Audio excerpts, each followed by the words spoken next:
ഇപ്പോൾ വരുന്നുണ്ട് പ്രധാനപ്പെട്ട വാർത്തയിലേക്കാണ്. കാസർഗോഡ് ബേക്കലിൽ റാപ്പർ വേടന്റെ പരിപാടിക്കിടെ ആൾക്കൂട്ട അപകടം. തിക്കിലും തിരക്കിലും വിട്ട് നിരവധി പേർക്ക് പരിക്കേറ്റു. കുട്ടികൾ ഉൾപ്പെടെയുള്ളവർ കുഴഞ്ഞു വീണു.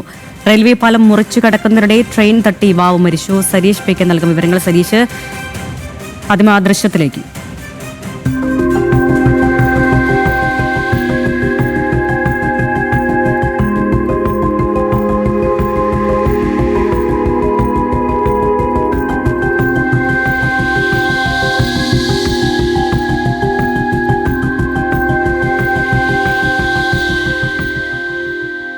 സരീഷ് പി കെ നൽകും കാസർഗോഡ് നിന്ന് വിവരങ്ങൾ. സരീഷ്, ദൃശ്യങ്ങളിൽ തന്നെ കാണാൻ വലിയ ആൾക്കൂട്ടമാണ്. മരത്തിലടക്കം കയറിയാണ് ആളുകൾ ഈ പരിപാടി കാണാൻ എത്തിയത്. ഇതിൽ എന്താണ് യഥാർത്ഥത്തിൽ സംഭവിച്ചത്? സംഘാടകർ കൃത്യമായ രീതിയിൽ നിയന്ത്രണ സംവിധാനങ്ങളൊന്നും ഏർപ്പെടുത്തിയിരുന്നില്ലേ? എന്താണ് സാഹചര്യം?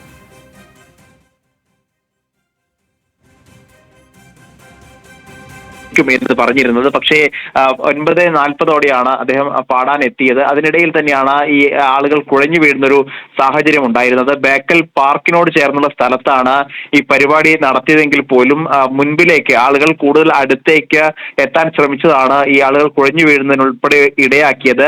ആദ്യം കുട്ടികൾക്ക് ദേഹാസ്വസ്ഥ്യവും ഒപ്പം തന്നെ ശ്വാസതടസ്സം ഉൾപ്പെടെയുള്ളവ അനുഭവപ്പെട്ടതിനെ തുടർന്ന് ഇവരെ ആശുപത്രിയിലേക്ക് മാറ്റി. പിന്നീടാണ് കൂടുതൽ ആളുകൾ, വയോധികർ ഉൾപ്പെടെയുള്ളവർ കുഴഞ്ഞു വീഴുന്ന ഒരു സാഹചര്യം ഉണ്ടായിരുന്നത്. അതോടൊപ്പം തന്നെ ഈ സമീപത്ത് റെയിൽപാളമാണ്. ആ റെയിൽപാളം മുറിച്ചു കടക്കുന്നതിനിടയിലാണ് യുവാവിനെ ട്രെയിൻ തട്ടിയത്. പൊയിനാച്ചി സ്വദേശി ശിവാനന്ദനാണ് ട്രെയിൻ തട്ടിയത്. ഉടൻ തന്നെ ഇദ്ദേഹത്തെ കാസർഗോഡ് സ്വകാര്യ ആശുപത്രിയിൽ എത്തിച്ചെങ്കിലും ജീവൻ രക്ഷിക്കാനായില്ല. ഇദ്ദേഹത്തിന്റെ മൃതദേഹം ഇപ്പോൾ മോർച്ചറിയിലേക്ക് മാറ്റിയിട്ടുണ്ട്. തൊട്ടു പിന്നാലെയാണ് ഈ പോലീസ് ഇടപെടുകയും താൽക്കാലികമായി ഈ പരിപാടി നിർത്തിവെക്കുകയും ചെയ്തത്. നേരത്തെ തന്നെ ഈ വേടൻ ഉൾപ്പെടെയുള്ളവർ എത്തുമ്പോൾ സ്വാഭാവികമായും വലിയ തിരക്കുണ്ടാകും എന്ന് പോലീസ് ഉൾപ്പെടെ മുന്നറിയിപ്പ് നൽകിയിരുന്നു. പക്ഷേ 3 തവണയോളം ടിക്കറ്റ് സോൾഡ് ഔട്ട് ആയ ടിക്കറ്റ് വീണ്ടും വില വർദ്ധിപ്പിച്ച് വിൽപ്പന നടത്തുന്ന ഒരു സാഹചര്യമായിരുന്നു ഉണ്ടായിരുന്നത്. അത്രത്തോളം ആളുകളെ അവിടെ ഉൾക്കൊള്ളാനാകും. കാരണം പ്രത്യേകിച്ച് ബീച്ച് പരിസരമാണ്. അതുകൊണ്ട് തന്നെ ആളുകളെ ഉൾക്കൊള്ളുന്നതിൽ തടസ്സമില്ല എന്നായിരുന്നു സംഘാടകരുടെ വാദം. പക്ഷേ പോലീസ് ആ സമയത്ത് തന്നെ പറഞ്ഞിരുന്നത് കൂടുതൽ ആളുകളെ ഉൾക്കൊള്ളിക്കരുത്, അതോടൊപ്പം തന്നെ ടിക്കറ്റ് കൂടുതലായി വിൽപ്പന നടത്തരുത് എന്നൊരു നിർദ്ദേശം പോലീസിന്റെ ഭാഗത്തു നിന്ന് ഉണ്ടായിരുന്നു. പക്ഷേ ഇതെല്ലാം തള്ളിക്കൊണ്ട് കൂടുതൽ ആളുകളെ എത്തിക്കുന്ന ഒരു സമീപനമായിരുന്നു സംഘാടകരുടെ ഭാഗത്തു നിന്നുള്ളത്. ഇത് യഥാർത്ഥത്തിൽ തിരിച്ചടിയായി എന്ന് തന്നെ വേണം. അതോടൊപ്പം തന്നെ അവിടെ കൃത്യമായി സുരക്ഷയും അതോടൊപ്പം തന്നെ ടിക്കറ്റ് നിരക്ക് അനുസരിച്ച് ആളുകളെ നിർത്താനോ അല്ലെങ്കിൽ കൂടുതൽ ആളുകളെ സുഗമമായി കടത്തിവിടുന്നതിനോ പോലും ആളുകൾ ഉണ്ടായിരുന്നില്ല. ഇത് തന്നെയാണ് യഥാർത്ഥത്തിൽ, അതായത് ഏറ്റവും പുറകിലുള്ള ആളുകൾ മുന്നിലേക്ക് എത്താൻ ശ്രമിക്കുകയും അത് വലിയൊരു അപകടത്തിലേക്ക് കലാശിക്കുകയും ചെയ്തു എന്നുള്ളതാണ്. എന്തായാലും നിലവിൽ ഈ പരിപാടി അവസാനിപ്പിക്കാനൊരു നിർദ്ദേശം പോലീസ് നൽകിയിട്ടുണ്ട്. മുഴുവൻ ആളുകളോടും പിരിഞ്ഞു പോകാനും നിർദ്ദേശം നൽകിയിട്ടുണ്ട്. പക്ഷെ ഏറ്റവും സങ്കടകരമായ ഒരു കാര്യം, ഈ സംഭവത്തെ തുടർന്ന് ഒരാളെ ട്രെയിൻ തട്ടുകയും അദ്ദേഹത്തിന്റെ മരണം ഇപ്പോൾ സ്ഥിരീകരിക്കുകയും ചെയ്തിട്ടുണ്ട്. സരീഷ്, ഈ തുറന്ന സ്ഥലത്താണ് പരിപാടി നടത്തിയതെന്ന് പറഞ്ഞു. ഇതിലിപ്പോൾ കൃത്യമായ ആളുകളെ ഉൾക്കൊള്ളിക്കാവുന്ന സ്ഥലപരിമിതി അതിൽ ഈ സംഭവത്തിൽ ഉണ്ടാവില്ല. തുറന്ന സ്ഥലമായതുകൊണ്ട് ബീച്ച് പാർക്കാണല്ലോ. അപ്പോൾ ഇതിൽ അനുവദിക്കാവുന്നതിലും കൂടുതൽ ആളുകൾ എത്തിയപ്പോൾ അതിൽ പെട്ടെന്നൊരു നിയന്ത്രണം പോലീസിന് പോലും കൈവിട്ടു എന്നാണോ? ഇതൊരു ബീച്ച് പരിസരമാണ്. അതുകൊണ്ട് തന്നെ ആളുകളെ കൂടുതലായി കടത്തിവിടുന്നതിൽ പ്രശ്നമില്ല, അല്ലെങ്കിൽ പ്രവേശിപ്പിക്കുന്നതിൽ പ്രശ്നമില്ല. പക്ഷേ അപ്പോഴും ഒരു പ്രതിസന്ധിയായി നിന്നിരുന്നത് 3ഓ 4ഓ തരത്തിലുള്ള ടിക്കറ്റുകളാണ് ഇവർ വിറ്റിരുന്നത്. അതായത് മുൻപിലുള്ള ആളുകൾക്ക് 5000 മുതൽ ഏറ്റവും പുറകിൽ നിൽക്കുന്ന ആളുകൾക്ക് 500 രൂപ വരെയുള്ള ടിക്കറ്റ് നിരക്കാണ് ഇവർ ഈടാക്കിയിരുന്നത്. പക്ഷേ ഏറ്റവും 500 രൂപയ്ക്ക് ടിക്കറ്റ് എടുത്ത ആളുകൾ പോലും മുന്നിലേക്ക് വരാൻ, അതായത് സ്റ്റേജിന്റെ ഏറ്റവും പുറകിൽ നിൽക്കുന്ന ആളുകൾ പോലും സ്റ്റേജിനടുത്തേക്ക് വരാനും റാപ്പർ വേടനെ കാണുവാനുമുള്ള ഒരു അവസരത്തിന് ശ്രമിച്ചതാണ് യഥാർത്ഥത്തിൽ ഈ അപകടത്തിന് ഇടയാക്കിയത് എന്നാണ് മനസ്സിലാക്കുന്നത്. കൃത്യമായി ഒരു ബാരിക്കേഡ് നിർമ്മിക്കുകയോ അതിനെ കൃത്യമായി തരംതിരിച്ച് ആളുകളെ നിയന്ത്രിക്കുകയോ ചെയ്തിരുന്നില്ല. ഇതിലിപ്പോ ഒരാൾ ട്രെയിൻ തട്ടി മരിച്ചു എന്ന് പറഞ്ഞല്ലോ. ഈ പരിപാടിക്കിടെ ഉണ്ടായ തിക്കിലും തിരക്കിലും പോയിട്ട് ഓടുന്ന സമയത്താണ് ഈ അപകടം ഉണ്ടായത്, അതോ അതിനു മുൻപോ? ിടയിൽ വലിയ ദേഹാസ്വാസ്ഥ്യം ഉണ്ടാവുകയും ആളുകൾ അങ്ങോട്ടും ഇങ്ങോട്ടും മാറുന്നതിനിടയിലാണ് ഇദ്ദേഹം ഈ റെയിൽവേ ക്രോസ് ചെയ്യുന്നത്. ഈ ബീച്ച് പാർക്കിന് തൊട്ട് സമീപത്ത് തന്നെയാണ് ഈ റെയിൽവേ പാളമുള്ളത്. അപ്പോൾ സ്വാഭാവികമായും ഇവിടെ നിന്നും വാഹനം ഉൾപ്പെടെയുള്ളവ റെയിൽവേ പാളത്തിന് അപ്പുറത്തേക്ക് നിർത്തി ഇങ്ങോട്ടേക്ക് വരാറുണ്ട്. പൊയിനാച്ചിയിൽ നിന്ന് ഉൾപ്പെടെയുള്ളവർ വരുന്നവർ സാധാരണഗതിയിൽ വാഹനം ഈ റെയിൽവേ ക്രോസിന് അപ്പുറത്തേക്കാണ് പാർക്ക് ചെയ്യാറ്. കാരണം ഈ പരിപാടി സ്ഥലത്തേക്ക് വാഹനം അനുവദിക്കാറില്ല. അങ്ങനെ ഒരുപക്ഷെ ഈ വാഹനം എടുക്കുന്നതിനായി ഈ ഗ്രൗണ്ടിൽ നിന്നും അല്ലെങ്കിൽ ഈ ബീച്ചിൽ നിന്നും അദ്ദേഹം പാർക്കിംഗ് ഗ്രൗണ്ടിലേക്ക് പോകുന്നതിനിടയിലായിരിക്കാം ഈ അപകടം സംഭവിച്ചത് എന്നാണ് മനസ്സിലാക്കുന്നത്. നേരത്തെ തന്നെ അതുവഴി ആളുകൾ കടന്നു പോകരുത് എന്നൊരു നിർദ്ദേശം ഉണ്ടായിരുന്നു. പക്ഷേ സ്വാഭാവികമായും ഇത്തരത്തിലൊരു പരിപാടി നടത്തുമ്പോൾ ഈ നിർദ്ദേശങ്ങളൊന്നും പാലിക്കപ്പെടാറില്ല. കാരണം കൂടുതലായി ആളുകൾ എത്തുമ്പോൾ അവരവരുടെ സൗകര്യപ്രദമായ രീതിയിലാണ് കടന്നു പോകാറ്. അപ്പോൾ ഒരുപക്ഷെ അങ്ങനെ റെയിൽവേ പാളം മുറിച്ച് കടക്കുന്നതിനിടയിലാണ് ഈ അപകടം സംഭവിച്ചത് എന്നുള്ളതാണ്. പക്ഷെ നമ്മൾ ഇപ്പോൾ സ്വകാര്യ ആശുപത്രിയിലാണ് അദ്ദേഹത്തിന്റെ മൃതദേഹമുള്ളത്. കൂടെയുള്ളവരുമായി സംസാരിക്കുമ്പോൾ അദ്ദേഹം പറഞ്ഞത് റാപ്പർ വേടനെ കണ്ടിരുന്നു. അതിനുശേഷം ഈ പരിപാടി നടക്കുന്നതിനിടയിൽ ആളുകൾ കൂടുതലായി വയലന്റ് ആയപ്പോൾ, അല്ലെങ്കിൽ ഈ മോബ് വയലന്റ് ആയപ്പോൾ അദ്ദേഹം തിരിച്ച് വാഹനത്തിനടുത്തേക്ക് നടക്കുന്നതിനിടയിലാണ് ഈ അപകടം എന്നുള്ളതാണ് ഇപ്പോൾ സുഹൃത്തുക്കൾ ഉൾപ്പെടെയുള്ളവർ പറയുന്നത്. എന്തായാലും നിലവിലെ സാഹചര്യത്തിൽ മുഴുവൻ പരിപാടികളും അവസാനിപ്പിക്കാൻ ഒരു നിർദ്ദേശം നൽകിയിട്ടുണ്ട്.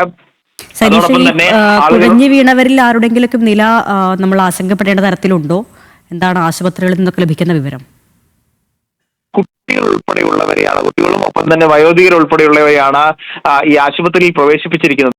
ഒരുപക്ഷെ ഈ പൊടിമണൽ ഉൾപ്പെടെയുള്ളവ ശ്വസിച്ചതിന്റെ ശാരീരിക ബുദ്ധിമുട്ടാണ് എന്നാണ് ഇപ്പോൾ പ്രാഥമികമായി ആശുപത്രികളിൽ നിന്ന് ലഭിക്കുന്ന വിവരം. ഏതെങ്കിലും തരത്തിൽ ഈ പേടിക്കേണ്ട ഒരു സാഹചര്യം ഇല്ല എന്നുള്ളതാണ് ആശുപത്രികളിൽ നിന്നും ലഭിക്കുന്ന വിവരം. കാരണം ഈ കൂടുതൽ ആളുകൾ എത്തുകയും അവിടെ പൊടിമണൽ, കാരണം പ്രത്യേകിച്ച് ഈ റാപ്പ് സോങ് ഉൾപ്പെടെ പാടുമ്പോൾ സ്വാഭാവികമായും ആരാധകർ കൂടുതലായി ആവേശം വരികയും മണൽ ഉൾപ്പെടെയുള്ളവ എടുത്ത് മുകളിലേക്ക് എറിയുകയും ഒക്കെ ചെയ്യുന്ന സാഹചര്യം ഉണ്ടാകും. അപ്പോൾ അത്തരത്തിലുള്ള ഈ മണൽ ഉണ്ടാകുക, അല്ലെങ്കിൽ പൊടിമണൽ ഉണ്ടായ പ്രശ്നങ്ങളാണ് എന്നാണ് പറയുന്നത്. അതോടൊപ്പം തന്നെ ചില ആളുകൾക്ക് ചവിട്ടേറ്റിട്ടുണ്ട്. കാരണം ഈ കൂടുതലായ ആളുകൾ എത്തുകയും മുന്നിലേക്ക് കടക്കാൻ ശ്രമിക്കുകയും ചെയ്യുന്നതിൽ വീഴുകയും വീണ ആളുകൾക്ക് ചവിട്ടേൽക്കുകയും ചെയ്യുന്ന സാഹചര്യമുണ്ട്. പക്ഷേ ഇപ്പോൾ നിലവിൽ കാഞ്ഞങ്ങാട്ടെയും അതോടൊപ്പം തന്നെ കാസർകോട്ടെയും വിവിധ ആശുപത്രികളിലാണ് ഇവരെ പ്രവേശിപ്പിച്ചിരിക്കുന്നത്.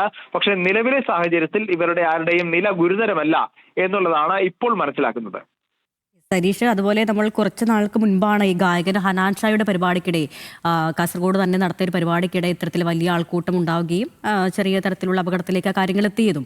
പക്ഷേ ഇവിടെയും സമാനമായ രീതിയിൽ തന്നെ വേടന്റെ പരിപാടിക്കിടയിൽ ഇത്തരത്തിലുള്ളൊരു അപകടം ഉണ്ടാവുന്നു. പക്ഷേ ഇതിൽ നമ്മൾ ഭാഗ്യമെന്ന് കരുതുന്നത് വലിയ അപകടത്തിലേക്ക്, ദുരന്തത്തിലേക്ക് ഇത് പോയില്ലെന്നാണ്. പക്ഷെ അപ്പോഴും ചില ചോദ്യങ്ങളുണ്ട്. കാരണം പ്രത്യേകിച്ച് ഇത്തരത്തിലുള്ള പ്രശസ്തമായ ഗായകർ ഉൾപ്പെടുന്ന പരിപാടികളിൽ കാണാൻ നിരവധി ആളുകൾ എത്തും. അവിടെ പ്രായഭേദമന്യേ ആളുകൾ എത്തുന്ന പരിപാടികളായിരിക്കും. പക്ഷെ അവിടെയൊക്കെ ഈ സംഘാടകരായാലും പോലീസായാലും അവർ ചെയ്യേണ്ട കുറച്ചധികം കരുതൽ നമ്മൾ പലപ്പോഴും മറ്റ് സംസ്ഥാനങ്ങളെയൊക്കെ ചൂണ്ടിക്കാണിച്ച് പല കാര്യങ്ങളിലും വിമർശിക്കുന്നതാണ്. അപ്പോൾ പല വിഷയങ്ങളിലായാലും ഏത് വിഷയത്തിലാണെങ്കിലും ഇതിലൊരു പോലീസിന്റെയും സംഘാടകരുടെയും ഒക്കെ ഒരു കൂടുതൽ ഇടപെടലുകൾ, ശ്രദ്ധ, ഉത്തരവാദിത്വം ഇതൊക്കെ വേണ്ടതല്ലേ? അതുകൂടി ഓർമ്മിപ്പിക്കുന്നതാണ് ഈ ഒരു അപകടം.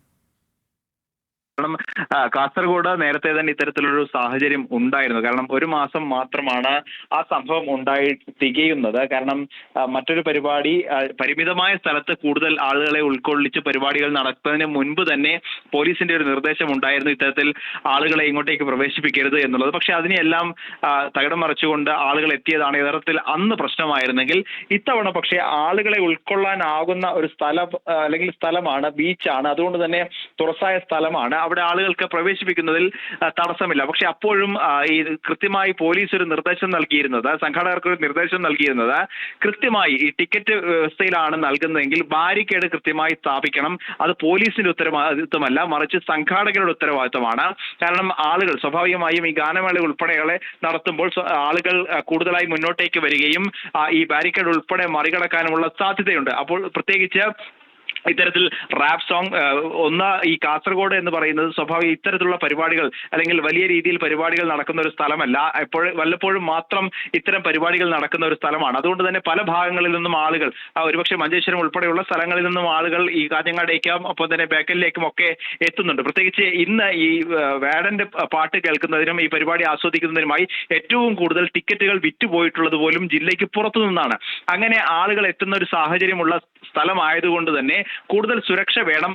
അതിന്റെ ഒരു മുൻകരുതൽ സംഘാടകരുടെ ഭാഗത്തു നിന്നുണ്ടാകണം എന്നൊരു നിർദ്ദേശം നൽകിയിരുന്നു. ടൂറിസം വകുപ്പുമായി സഹകരിച്ചുകൊണ്ടാണ് ഈ പരിപാടി നടത്തുന്നത്.